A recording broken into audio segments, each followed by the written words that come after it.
Kami datang kepada Tuhan membuka hati kami, jiwa kami untuk menyembah Engkau. Kami percaya sementara kami menaikkan pujian kami Tuhan, Engkau disenangkan.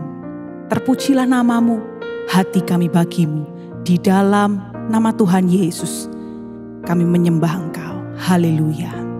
Amin. Buka hatimu Bapak Ibu saudaraku. Di telapak tanganmu tertulis namaku, di dalam genggamanmu seluruh hidupku. Sungguh banggaku punya Bapa sepertimu, yang tak pernah melupakanku. Di tengah badai hidup Kau menemaniku, di atas gunung batu Kau bawa diriku. Sungguh banggaku punya Bapa sepertimu, yang tak pernah meninggalkanku. Ku nyatakan Engkau Tuhan di hidupku, Tuhan di setiap ucapan dan perbuatanku. Ku nyatakan Engkau Tuhan di hidupku, Tuhan yang selalu ku sembah di setiap nafasku. Kita pujikan lagu ini bersama-sama. Di telapak tanganmu tertulis namaku, di dalam genggamanmu seluruh hidupku. Sungguh banggaku punya Bapa sepertimu, yang tak pernah melupakanku. Di tengah badai hidup Kau menemaniku, di atas gunung batu Kau bawa diriku. Sungguh banggaku punya Bapa sepertimu, yang tak pernah meninggalkanku. Ku nyatakan Engkau Tuhan di hidupku, Tuhan di setiap ucapan dan perbuatanku. Ku nyatakan Engkau Tuhan di hidupku, Tuhan yang selalu ku sembah di setiap nafasku. Ku nyatakan Engkau Tuhan di hidupku, Tuhan di setiap ucapan dan perbuatanku. Ku nyatakan Engkau Tuhan di hidupku, Tuhan yang selalu ku sembah di setiap nafasku. Ku nyatakan Engkau Tuhan di hidupku, Tuhan di setiap ucapan dan perbuatanku. Ku nyatakan Engkau Tuhan di hidupku, Tuhan yang selalu ku sembah di setiap nafasku. Angkat kedua tanganmu tinggi. Ku nyatakan Engkau Tuhan di hidupku, Tuhan Tuhan, di setiap ucapan dan perbuatanku, ku nyatakan Engkau Tuhan di hidupku. Tuhan yang selalu ku sembah di setiap nafasku. Tuhan yang selalu ku sembah di setiap nafasku. Tuhan yang selalu ku sembah di setiap nafasku.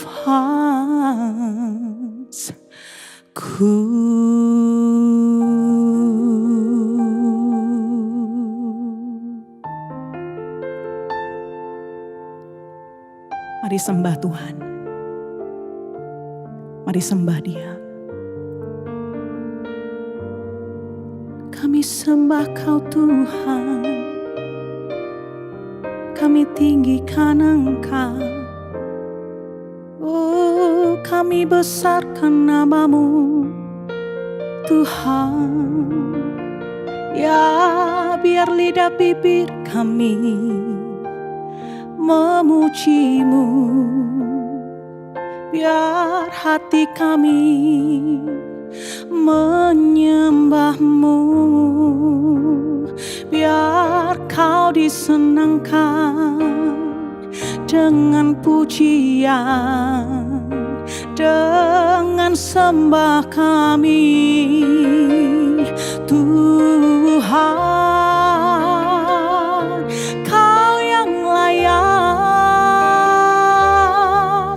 Sembah Kau yang layak Tuhan.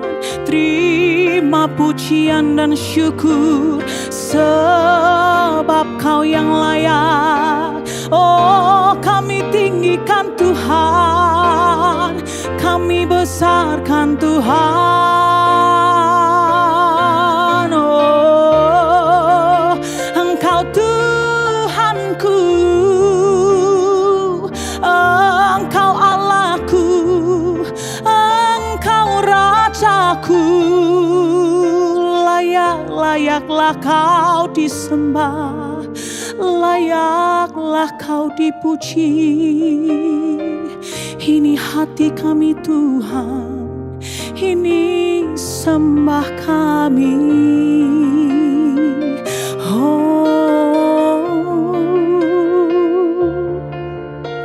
Haleluya. Hiaralama syata karalaba ralaba ralaba. Hiaralaba takaralaba syata karalaba ralaba. Ajar setiap kami Tuhan menanggalkan setiap keakuan kami. Ajarkan setiap kami menanggalkan keangkuhan kami. Ajarkan kepada kami menyelaraskan pikiran kami dengan pikiran Tuhan. Ajarkan setiap kami menyelaraskan perasaan kami dengan perasaan Tuhan.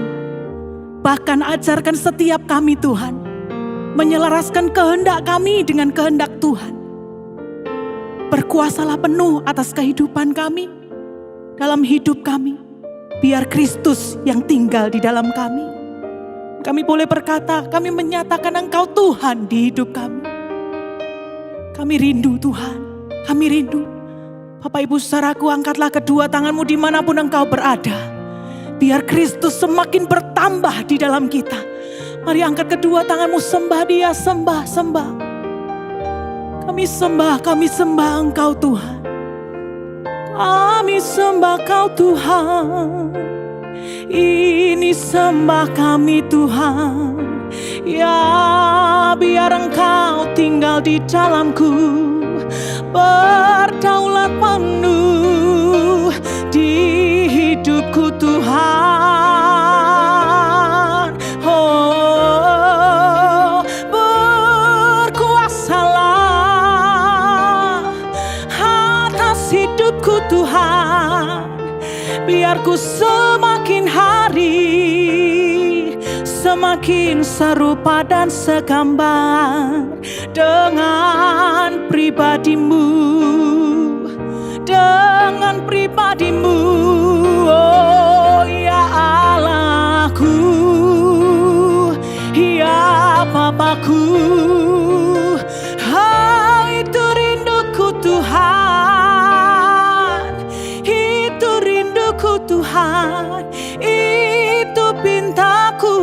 Tuhan, mampukan kami Yesus, mampukan kami Tuhan, mampukan kami Tuhan. Semakin hari semakin diperbaharui, semakin hari semakin serupa dengan Engkau Tuhan.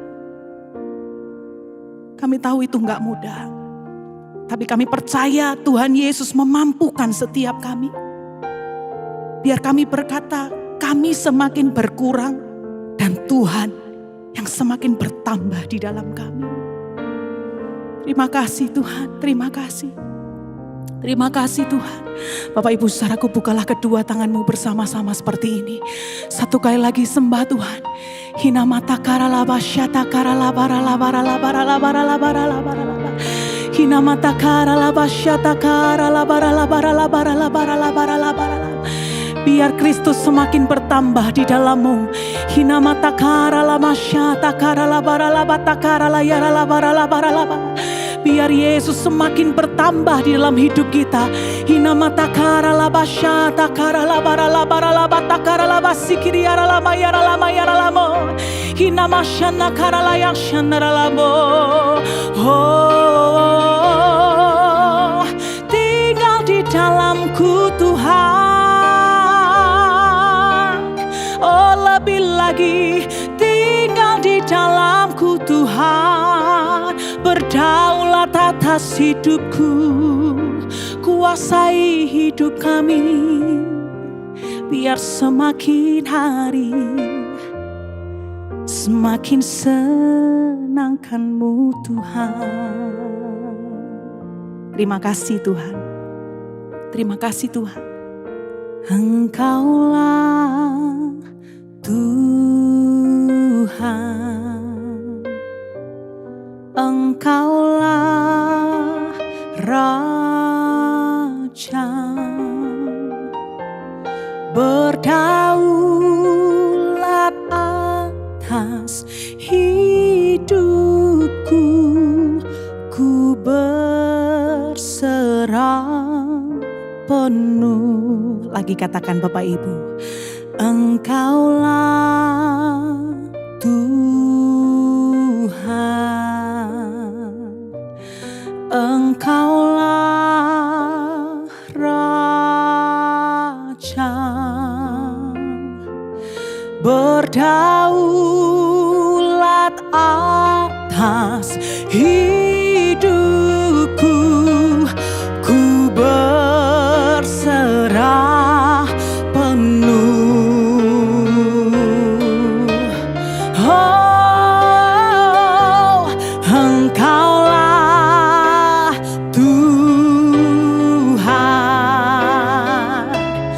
Engkaulah Raja, berdaulat atas hidupku, ku berserah penuh. Oh, Engkaulah Tuhan, Engkaulah Raja, berdaulat atas hidupku, ku berserah penuh. Berdaulat atas hidupku, ku berserah penuh. Berdaulat atas hidupku, ku berserah penuh. Haleluya, haleluya, haleluya. Terpujilah nama nama Tuhan kekal untuk selama-lamanya. Biar Engkau semakin bertambah di dalam kami. Di dalam nama Tuhan Yesus, orang-orang yang mengasihi Tuhan, sama-sama kita katakan, amin.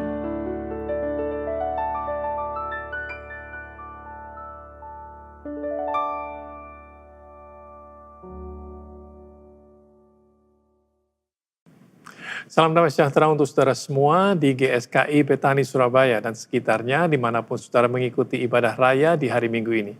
Kiranya damai sejahtera dan hadirat Tuhan menyertai saudara semua. Perkenalkan, nama saya Jeffrey Rahmat dari Jakarta Praise Community Church atau yang lebih dikenal dengan sebutan JPCC. Pada kesempatan ini saya juga ingin mengucapkan terima kasih kepada Bapak Gembala yaitu Pendeta Aswin Tanu Seputra yang telah memberikan kesempatan dan kepercayaan kepada saya untuk menyampaikan firman Tuhan di kebaktian online di hari ini. Musim pandemi ini belum juga berakhir. Meskipun puji Tuhan sudah ada titik terang yang mulai terlihat. Diperlukan kerjasama kita semua untuk tidak menjadi lengah dan tetap disiplin dalam menjaga protokol kesehatan. Sebelum saya menyampaikan firman Tuhan, mari kita hampiri Tuhan dalam doa lebih dahulu. Mari kita berdoa bersama-sama. Bapa yang baik, yang kami kenal dalam nama Tuhan kami Yesus Kristus, kami mengucap syukur untuk hari yang baru yang Tuhan berikan. Terima kasih untuk kesetiaan dan kasih karunia-Mu ya Tuhan. Meskipun kami tidak selalu mengerti apa yang sedang terjadi di sekitar kami, tapi satu hal yang kami tahu bahwa Engkau tidak pernah meninggalkan kami. Hati dan pikiran kami terbuka, siap untuk menerima kebenaran firman-Mu. Urapilah kami semua, baik yang berbicara maupun yang mendengarkan, supaya firman-Mu dapat diterima dengan baik, tertanam, bertumbuh, dan berbuah banyak dalam kehidupan kami. Biar bukan hanya sekedar informasi yang kami dapatkan, tetapi juga pewahyuan yang sanggup mengubahkan kehidupan kami. Sehingga transformasi terjadi, hidup kami memuliakan nama-Mu dan menjadi berkat buat banyak orang.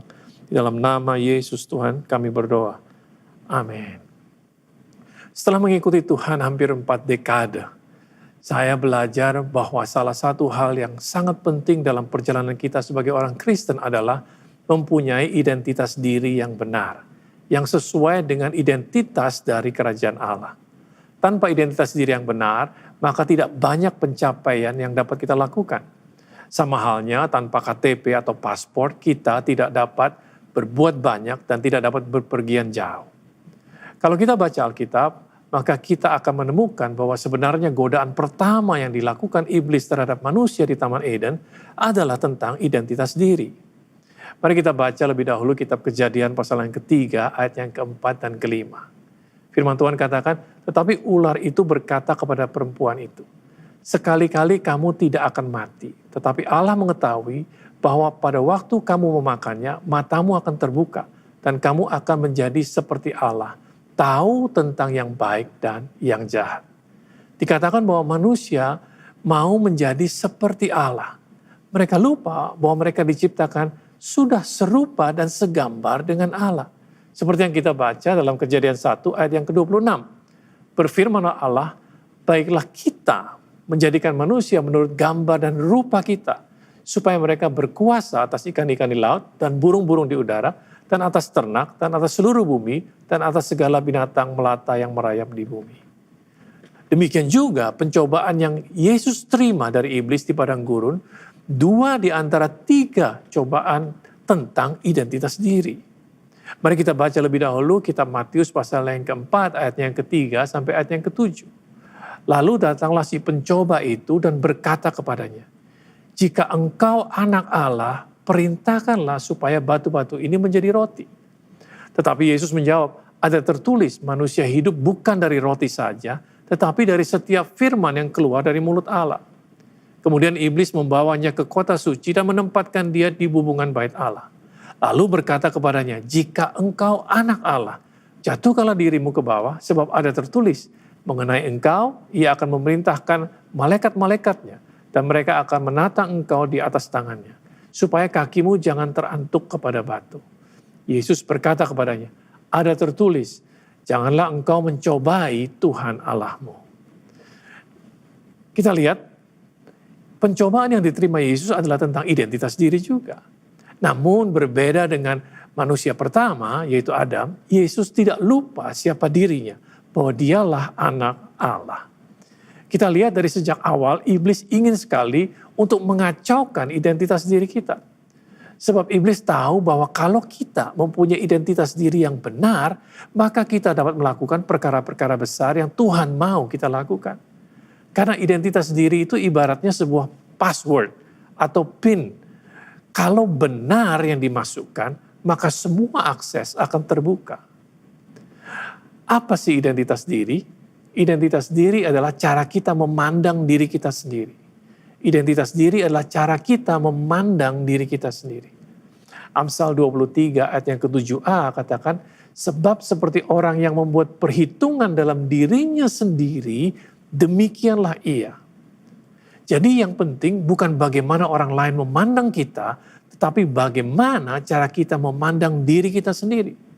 Karena orang lain belum tentu mempunyai cara pandang yang benar tentang diri kita.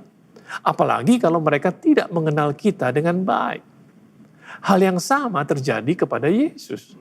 Kita bisa baca dari Matius pasal yang ke-16 ayat yang ke-13 sampai ayat yang ke-17. Dikatakan setelah Yesus tiba di daerah Kaisaria Filipi, ia bertanya kepada murid-muridnya. Kata orang, siapakah anak manusia itu? Jawab mereka, ada yang mengatakan Yohanes Pembaptis, ada juga yang mengatakan Elia, dan ada pula yang mengatakan Yeremia atau salah seorang dari para nabi. Lalu Yesus bertanya kepada mereka, tetapi apa katamu, siapakah aku ini? Maka jawab Simon Petrus, engkau adalah Mesias, anak Allah yang hidup. Kata Yesus kepadanya, berbahagialah engkau Simon bin Yunus, sebab bukan manusia yang menyatakan itu kepadamu, melainkan Bapa-Ku yang di surga.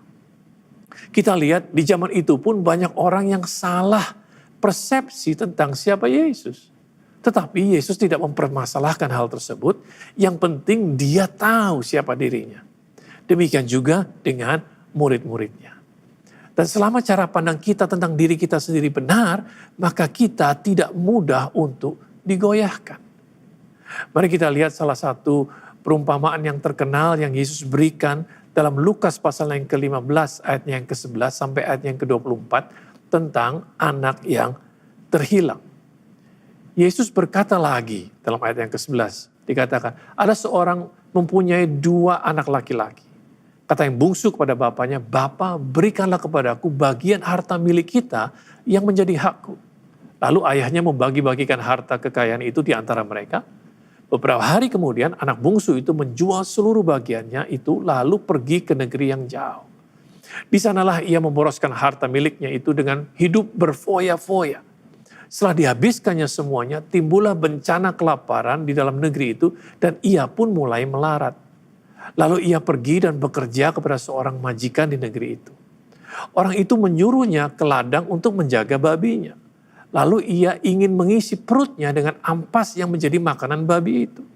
Tetapi tidak seorang pun yang memberikannya kepadanya. Nah, berhenti di sini sebentar. Dosa mulai masuk pada saat hubungan antara anak bungsu ini dengan ayahnya terputus. Dan dosa itu mempunyai sifat, yaitu menurunkan nilai. Dari seorang yang mempunyai banyak uang, melorot menjadi seorang buruh upahan. Dari keadaan yang nyaman di rumah bapaknya, dia sekarang berada di kandang babi. Dari tempat yang berlimpah makanannya, sekarang dia mau makan ampas yang menjadi makanan babi saja, tidak bisa. Itulah yang dosa buat dalam kehidupan manusia. Dosa tidak mempunyai rasa hormat.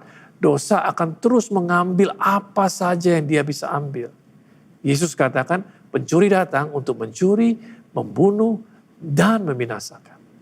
Nah, kita teruskan di ayat yang ke-17, lalu ia menyadari keadaannya. Katanya, betapa banyaknya orang upahan Bapakku yang berlimpah-limpah makanannya.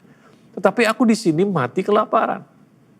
Aku akan bangkit dan pergi kepada Bapakku dan berkata kepadanya, Bapa, aku telah berdosa terhadap surga dan terhadap Bapa. Aku tidak layak lagi disebut anak Bapa. Jadikanlah aku sebagai salah seorang upahan Bapa. Maka bangkitlah ia dan pergi kepada bapaknya. Nah, berhenti lagi sampai di sini. Ayat 17 sampai ayat 19 ini merupakan langkah-langkah dari sebuah pertobatan. Pertama, anak bungsu ini sadar akan kesalahannya, sadar akan keadaannya. Namun sadar saja tidak cukup, niat saja masih kurang. Apa yang harus dilakukan berikutnya? Si bungsu ini bangkit dan berbalik. Dia balik kepada bapaknya. Itulah langkah-langkah dari sebuah pertobatan. Kemudian ayat yang ke-20 dikatakan, maka bangkitlah ia dan pergi kepada bapaknya. Ketika ia masih jauh, ayahnya telah melihatnya, lalu tergeraklah hatinya oleh belas kasihan. Ayahnya itu berlari mendapatkan dia, lalu merangkul dan mencium dia. Ayahnya melihat bahwa anaknya sudah tidak lagi seperti yang dulu. Langkah kakinya berat, raut mukanya tidak lagi bersinar, pakaiannya lusuh, bau dan tidak memakai alas kaki. Yang pasti tidak ada sukacita di raut wajahnya. Ada perasaan tertuduh dan dipenuhi perasaan bersalah. Maka tergeraklah hati sang bapa oleh belas kasihan. Dia berlari mendapatkan anak bungsu ini. Biar bagaimanapun juga si bungsu ini tetap anaknya. Kemudian ayat 21 katakan, kata anak itu kepadanya, Bapa, aku telah berdosa terhadap surga dan terhadap Bapa. Aku tidak layak lagi disebut anak Bapa. Perhatikan, sebelum pulang, si bungsu sudah merencanakan apa yang akan dia katakan kepada bapaknya. Dia sudah membuat skenario di pikirannya bahwa kalau dia bertemu dengan bapaknya, dia langsung mau mengakui kesalahannya dan mengambil sikap merendah. Dan ini kalimat yang sudah direncanakan untuk diucapkan ketika dia bertemu dengan bapaknya. Dia katakan, Bapa, aku telah berdosa terhadap surga dan terhadap Bapa. Aku tidak layak lagi disebut anak Bapa. Jadikanlah aku sebagai salah seorang upahan Bapa. Dan benar, ketika mereka bertemu, apa yang sudah direncanakan untuk diucapkan, itu dikatakannya.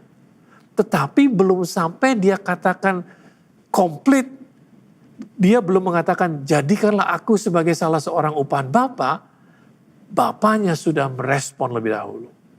Ayat 22 katakan seperti ini, tetapi ayahnya itu berkata kepada hamba-hambanya, lekaslah bawa kemari jubah yang terbaik, pakaikanlah itu padanya dan kenakanlah cincin pada jarinya dan sepatu pada kakinya. Dan ambillah anak lembu tambun itu, sembelilah dia dan marilah kita makan dan bersuka cita. Sebab anakku ini telah mati dan menjadi hidup kembali. Ia telah hilang dan didapat kembali.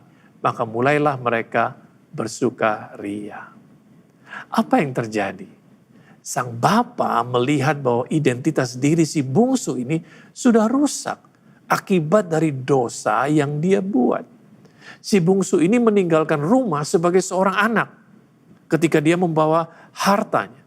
Namun ketika dia pulang ke rumah, dia hanya ingin menjadi seorang budak sebagai orang suruhan. Seorang budak tidak mempunyai hak. Jadi juga tidak mempunyai masa depan yang cerah. Seorang budak tidak menjadi tuan buat dirinya sendiri. Dan yang menarik buat saya adalah ketika Alkitab mencatat bapaknya berkata, lekaslah kepada semua hamba-hambanya. Artinya cepat, ayo segera, jangan tunggu-tunggu lagi. Lekaslah, bawa kemari jubah yang terbaik. Nah, kalau dipikir-pikir, ngapain juga dipakaikan jubah? Kan dia cuma pulang ke rumah. Dia masih dalam keadaan kotor dan lusuh. Yang dia perlu adalah mandi supaya dia bersih. Nah, tidak semua orang pada zaman itu memakai jubah. Hanya orang-orang tertentu seperti orang kaya, orang yang mempunyai kedudukan dan terpandang yang memakai jubah. Namun dengan memakaikan jubah yang terbaik, sang bapa ingin membuat suatu statement, suatu pernyataan bahwa ia ingin mengembalikan martabat anaknya. Kemudian dia perintahkan untuk memakaikan cincin pada jarinya. Apa yang menjadi pertanyaan adalah begini, ngapain juga harus memakaikan cincin sekarang? Mestinya kan suruh dia bersihkan diri dulu, baru diberikan cincin. Apa artinya sebuah cincin? Cincin adalah lambang otoritas. Kalau saudara ingat, Raja Fir'aun memberikan cincinnya kepada Yusuf ketika mengangkat Yusuf menjadi penguasa atas Mesir. Dengan memasangkan cincin ini, sang bapa membuat pernyataan bahwa dia mengembalikan otoritas anaknya. Luar biasa bukan? Ingat, anak bungsu ini tadinya hanya berpikir ketika dia pulang dia mau jadi seorang budak. Budak sama sekali gak punya otoritas. Namun bapaknya memberikan kepadanya lebih dari yang dia pikirkan. Cincin dalam pernikahan melambangkan ownership atau kepunyaan siapa. Saya memakai cincin, artinya saya sudah ada yang punya. Jadi anak bungsu ini dipakaikan cincin sebagai sebuah pernyataan bahwa dia adalah kepunyaan bapaknya. Dan yang terakhir, pakaikanlah sandal pada kakinya. Ingat, pekerjaan terakhir dia di kandang babi adalah sebagai orang upahan atau budak. Dan pada zaman itu budak tidak memakai sandal. Jadi pada saat si bungsu ini pulang ke rumah, dia juga tidak memakai sandal. Pertanyaannya sama, kenapa harus dipakaikan sekarang? Kan kakinya kotor. Suruh aja dia cuci kaki dulu, biar bersih dulu, baru dipakaikan sandal. Namun dengan memakaikan sandal, berarti bapaknya ingin membuat suatu pernyataan bahwa dia mengembalikan status dan hak si bungsu dari seorang budak menjadi seorang anak. Dengan memakaikan jubah, cincin, dan sandal, sang bapa membuat suatu pernyataan kepada semua orang, termasuk kepada yang ada di rumahnya, bahwa dia menerima anaknya kembali. Dia mengakui dan dia tidak mau ada orang yang memandang rendah anak bungsunya atau mengejek dia. Sekaligus juga membuat suatu statement kepada si bungsu bahwa di rumah ini kamu tetap anakku. Kamu mempunyai otoritas dan hak sebagai seorang anak. Perumpamaan ini bukan hanya berkisah tentang pertobatan anak atau si bungsu, tetapi juga tentang kasih seorang bapa yang tanpa syarat dengan menerima, mengampuni, mengasihi, dan memulihkan identitas diri anaknya. Demikian juga yang anak dibuat bapa, demikian juga dibuat oleh Bapa kita di surga terhadap setiap orang yang bertobat dan berbalik kepadanya.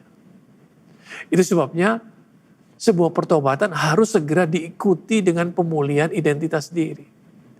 Kita bukan lagi budak dosa. Kita sudah dimerdekakan dan kita diangkat menjadi anak Tuhan, menjadi ahli waris. Dengarkanlah firman Tuhan ini. Yohanes 1 ayat yang ke-12. Tetapi semua orang yang menerimanya diberinya kuasa supaya menjadi anak-anak Allah, yaitu mereka yang percaya dalam namanya. Roma pasal yang ke-8 ayat yang ke-17 katakan, dan jika kita adalah anak, maka kita juga adalah ahli waris. Maksudnya orang-orang yang berhak menerima janji-janji Allah, yang akan menerimanya bersama-sama dengan Kristus. Yaitu jika kita menderita bersama-sama dengan dia, supaya kita juga dipermuliakan bersama-sama dengan dia. Memang pada kenyataannya kita semua pernah atau bahkan masih bergumul dengan identitas diri. Meskipun kita sudah menerima Yesus dan bertobat, tetapi kita masih memakai identitas yang lama. Akibatnya mimpi kita rendah. Seperti layaknya seorang upahan, kita sering merasa kurang, merasa tidak mampu untuk berkontribusi, tidak mampu untuk memberi, sebab kita selalu berpikir bahwa kita tidak punya apa-apa. Dan seringkali kita memposisikan diri sebagai korban, bukan sebagai seorang pemenang.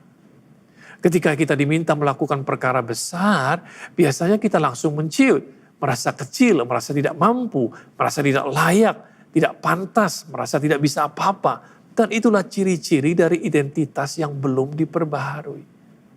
Itu sebabnya hari ini kita perlu mengerti bahwa barang siapa berada di dalam Kristus, dia adalah ciptaan yang baru. Seperti yang tertulis dari 2 Korintus pasal yang ke-5 ayat yang ke-17. Jadi siapa yang ada di dalam Kristus, ia adalah ciptaan baru. Yang lama sudah berlalu, sesungguhnya yang baru sudah datang. Mengapa kita semua bergumul dengan identitas diri? Roma pasal yang ketiga ayat 23 katakan, karena semua orang telah berbuat dosa dan telah kehilangan kemuliaan Allah. Seperti yang sudah saya katakan tadi, bahwa dosa sifatnya mengurangi nilai dan mengakibatkan manusia kehilangan gambar diri yang sebenarnya seperti yang pada mulanya Tuhan ciptakan. Padahal dari identitas diri inilah kita mendapatkan yang namanya harga diri. Apa itu harga diri? Harga diri adalah nilai yang kita letakkan atas diri kita sendiri. Dan Dari nilai yang kita letakkan atas diri kita sendiri menentukan bagaimana orang lain memperlakukan kita. Jadi, kalau kita tidak suka bagaimana kita diperlakukan oleh kebanyakan orang, jangan marah lebih dahulu. Lebih baik kita periksa diri lebih dahulu. Jangan-jangan memang kita menaruh harga yang rendah atas diri kita sendiri. Sehingga tidak heran kalau banyak orang menganggap kita rendah dan memperlakukan kita secara sembarangan. Kalau kita tidak mempunyai harga diri yang sehat, maka kita akan kesulitan dalam mengenali arti kehidupan. Dan juga kesulitan untuk mengenali tujuan hidup. Orang-orang hebat di Alkitab pun bergumul dengan identitas diri. Dan sebelum mereka dapat melakukan rencana Tuhan dalam hidup mereka, Tuhan harus berurusan lebih dahulu dengan gambar diri mereka. Beberapa contoh yang saya bisa berikan, khususnya tentang Musa dalam kitab Keluaran pasal yang ketiga ayat yang ke-9 sampai 11. Dikatakan, sekarang seruan orang Israel telah sampai kepadaku, juga telah kulihat betapa kerasnya orang Mesir menindas mereka. Jadi sekarang pergilah, aku mengutus engkau kepada Fir'aun untuk membawa umatku, orang Israel, keluar dari Mesir. Di sini Tuhan sedang memberitahukan kepada Musa apa yang menjadi kehendaknya. Namun bagaimana Musa bereaksi? Di ayat yang ke-11 katakan, tetapi Musa berkata kepada Allah, siapakah aku ini? Maka aku akan menghadapi Fir'aun dan membawa orang Israel keluar dari Mesir. Sepertinya Musa kesulitan untuk mempercayai tujuan hidup yang Tuhan sudah siapkan untuk dia. Meskipun Tuhan sendiri yang memberitahu, tetapi Musa kesulitan untuk percaya. Saya tahu bahwa beberapa tahun belakangan ini banyak sekali pelajaran tentang tujuan hidup atau the purpose of God. Banyak orang, terutama anak-anak muda, ingin tahu apa sih tujuan hidup yang Tuhan punya buat mereka. Alasan mereka adalah karena mereka tidak mau hidup sia-sia. Well, itu semua baik, tetapi saya harap sekarang saudara mengerti bahwa ada yang lebih mendasar, ada hal yang lebih mendasar dari mengenali tujuan hidup yang Tuhan punya buat kita, yaitu membangun identitas diri yang benar.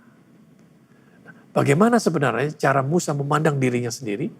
Kita mendapatkannya dalam kitab Keluaran pasal yang keempat ayat yang ke-10 sampai 13. Lalu kata Musa kepada Tuhan, Tuhan, aku ini tidak pandai bicara, dahulu pun tidak, dan sejak engkau berfirman kepada hamba-hambamu pun tidak. Aku berat mulut dan berat lidah. Tetapi Tuhan berfirman kepadanya, siapakah yang membuat lidah manusia? Siapakah yang membuat orang bisu atau tuli? Membuat orang melihat atau buta. Bukankah aku yakni Tuhan? Oleh sebab itu pergilah, aku akan menyertai lidahmu dan mengajar engkau apa yang harus kau katakan. Tetapi Musa berkata, Tuhan, utuslah kiranya siapa saja yang patut kau utus. Kita lihat bagaimana repotnya Tuhan meyakinkan Musa akan kemampuan dirinya sendiri. Musa bahkan berani membantah Tuhan yang menciptakan dia. Bukankah hal yang sama sering kita lakukan? Kita lihat betapa kuatnya identitas diri yang keliru melekat pada diri Musa, sehingga menghalangi Tuhan untuk melakukan rencananya. Namun saya senang bahwa Tuhan kita tidak pernah menyerah. Dia terus menolong Musa supaya Musa dapat memulihkan gambar dirinya, memandang dirinya dengan benar, sesuai dengan cara Tuhan memandang dia. Itu sebabnya kita perlu mengubah cara kita berpikir tentang siapa diri kita di hadapan Tuhan. Sehingga kita dapat mengenali dan menjalankan rencana Tuhan. Sebab percuma saja kita mau mengerti rencana Tuhan kalau kita belum mempunyai identitas diri yang benar. Karena rencana Tuhan buat kita itu selalu besar. Dan kelihatan seolah-olah berada di luar jangkauan kita. Itu sebabnya dibutuhkan iman untuk mengenapinya. Karena dengan kekuatan kita sendiri, kita tidak akan mampu untuk melakukannya. Tanpa gambar diri yang tepat, maka sulit buat kita untuk bisa mengenali rencananya. Yang berikutnya, gambar diri yang salah akan menghalangi kita untuk dapat menikmati janji Tuhan. Contoh yang sangat jelas terjadi ketika bangsa Israel disuruh Tuhan mengutus para pemimpin dari setiap suku untuk mengintai tanah perjanjian. 10 orang pemimpin yang pergi mengintai mempunyai identitas yang keliru tentang dirinya sendiri. Yang menyebabkan mereka juga mengambil keputusan yang keliru. Seperti yang kita baca dalam kitab Bilangan pasal yang ke-13 ayat yang ke-33. Dikatakan juga kami lihat di sana orang-orang raksasa, orang enak yang berasal dari orang-orang raksasa. Dan kami lihat diri kami seperti belalang. Perhatikan, dan kami lihat diri kami seperti belalang. Dan demikian juga mereka terhadap kami. Kami melihat diri kami, itulah identitas diri mereka. Dan mereka melihat diri mereka sendiri seperti belalang. Dan karena mereka melihat diri mereka sendiri seperti belalang, maka orang lain juga melihat dan memperlakukan mereka seperti belalang. Belalang itu binatang yang kecil, dan apa saja yang dilihat dari sudut pandang belalang adalah besar. Terlihat seperti raksasa. Mengapa ke-10 orang pengintai yang adalah pemimpin ini tidak dapat masuk dalam tanah perjanjian? Karena mereka tidak mempunyai identitas diri yang benar. Sedangkan 2 orang pemimpin yang lain mempunyai cara pandang yang berbeda. Dalam kitab Bilangan pasal yang ke-14 ayat yang ke-6 sampai ke-8 dikatakan, tetapi Yosua bin Nun dan Kaleb bin Yefune yang termasuk orang-orang yang telah mengintai negeri itu mengoyakkan pakaiannya dan berkata kepada segenap umat Israel, negeri yang kami lalui untuk diintai itu adalah luar biasa baiknya. Jika Tuhan berkenan kepada kita, maka ia akan membawa kita masuk ke negeri itu dan akan memberikannya kepada kita. Suatu negeri yang berlimpah-limpah susu dan madunya. Bukan hanya cara pandangnya yang berbeda, namun Yosua dan Kaleb mempunyai otoritas Allah dalam hidup mereka. Dan otoritas Allah itu datang karena mereka mempunyai cara pandang yang benar tentang diri mereka sendiri. Jadi perlu diketahui bahwa otoritas Tuhan dalam hidup kita terkait dengan cara pandang kita tentang diri kita sendiri. Identitas kita yang sebenarnya tidak datang dari sosial media, juga tidak datang dari apa kata orang tentang kita, atau apa kata orang tua kita tentang kita, atau apa kata guru kita tentang kita. Tapi identitas diri kita yang sebenarnya datang dari Bapa kita yang di surga yang menciptakan kita. Efesus pasal yang kedua ayat yang ke-10 mengatakan, karena kita ini buatan Allah, diciptakan dalam Kristus Yesus untuk melakukan pekerjaan baik yang dipersiapkan Allah sebelumnya. Ia mau supaya kita hidup di dalamnya. Saya senang dalam terjemahan New Living Translation, bahasa Inggris dikatakan, for we are God's masterpiece. He has created us anew in Christ Jesus, so we can do the good things He planned for us long ago. Kita adalah God's masterpiece, produk unggulannya Tuhan. Kita ini harganya sangat mahal. Terbukti dengan harga yang dibayarkan untuk menebus kita adalah dengan darah Yesus sendiri. Berarti hidup kita ini di mata Tuhan sangat tinggi nilainya. Demikianlah cara Tuhan memandang kita. Kalau saudara mau hidupmu berarti, saudara harus memulihkan cara pandang saudara tentang diri saudara sendiri. Disesuaikan dengan cara pandang Tuhan yang adalah pencipta saudara. Kalau kita mempunyai cara pandang yang sama dengan cara pandang Tuhan, maka kita tidak akan cepat menyerah dengan persoalan yang sedang kita hadapi. Kita berani membidik yang lebih tinggi, berani mimpi yang lebih besar, sehingga hidup kita menjadi berarti, serta membawa dampak yang baik, yang positif, serta memuliakan nama Tuhan yang sudah menebus kita. Banyak orang di zaman sekarang ini terlalu peduli dengan apa kata orang tentang diri mereka. Bukannya itu tidak penting, tetapi jangan sampai apa kata orang tentang diri kita menjadi lebih penting daripada apa kata Tuhan tentang diri kita.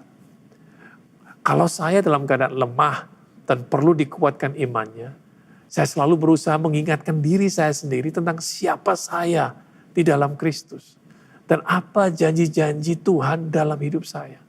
Saya biasanya berdiri di depan cermin dan mengatakan kepada diri saya sendiri, I am God's masterpiece. Aku ini produk unggulannya Tuhan. Aku ini ciptaan yang baru. Aku ini diciptakan unik. Kejadianku dahsyat dan ajaib. Aku ini berharga di mata Tuhan. Dan Tuhan sangat mengasihi aku. Aku dibeli dengan sangat mahal. Aku bukan kebetulan ada di dunia ini. Dan Tuhan punya rencana yang indah. Yang mendatangkan damai sejahtera dalam hidupku. Aku mempunyai masa depan yang cerah dalam Yesus. Segala perkara dapat kutanggung dalam Dia yang memberikan kekuatan kepadaku. Allahku akan memenuhi segala keperluanku menurut kekayaan dan kemuliaannya dalam Kristus Yesus. Inilah yang saya lakukan. Mengingatkan diri kita sendiri. Saya mengingatkan diri saya sendiri tentang siapa saya dalam Kristus. Dan biasanya setelah itu iman saya akan kembali naik. Suatu hal yang saudara bisa juga coba lakukan. Kalau saat ini iman saudara sedang turun atau saudara sedang dalam keadaan down. Jadi apa yang kita sudah pelajari hari ini? Bahwa identitas diri adalah cara pandang kita tentang diri kita sendiri. Dan dari identitas diri kita lah kita mendapatkan yang namanya harga diri. Pertobatan perlu diikuti dengan pemulihan identitas diri. Sehingga hidup seseorang dapat menjadi dampak yang besar. Berikutnya, Tuhan harus berurusan dengan identitas diri seseorang sebelum dia dapat menjalankan rencananya atas orang tersebut. Dan ini yang terakhir yang kita bisa pelajari hari ini, bahwa gambar diri yang salah akan menghalangi kita untuk dapat menikmati janji Tuhan. Nah, semoga apa yang saya sampaikan ini menolong saudara semua dalam membangun identitas diri yang benar di hadapan Tuhan dan membangun iman saudara. Dan sebelum saya mengakhiri pelajaran ini, mari kita kembali berdoa bersama-sama. Tuhan Bapa yang baik, terima kasih untuk kebenaran-Mu hari ini. Terima kasih untuk kasih-Mu yang tanpa syarat. Tuhan, Engkau Bapa yang baik, Engkau mengampuni, Engkau menerima, Engkau memulihkan, dan Engkau mengembalikan identitas diri orang-orang yang bertobat, yang kembali kepadamu. Ajar kami untuk senantiasa sadar siapa diri kami yang sesungguhnya. Sehingga Tuhan dapat mempercayakan kepada kami perkara-perkara yang besar. Agar kami dapat menikmati janji-janji-Mu. Kiranya berkat Tuhan menyertai setiap kami yang mendengarkan. Dalam nama Tuhan Yesus kami semua sudah berdoa dan mengucap syukur. Amin. Tuhan Yesus memberkati saudara semua. Jemaat yang dikasihi Tuhan, saya mohon bangkit berdiri sambil membuka kedua tanganmu. Kipapata kaya rana mata pakaian.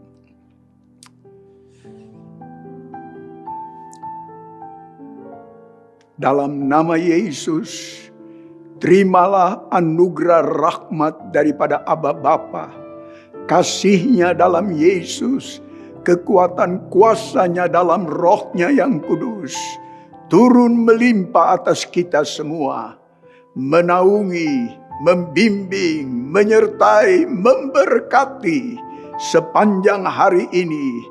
Maranatha, Yesus datang, bahkan sampai selama-lamanya. Dalam nama Yesus. Amin.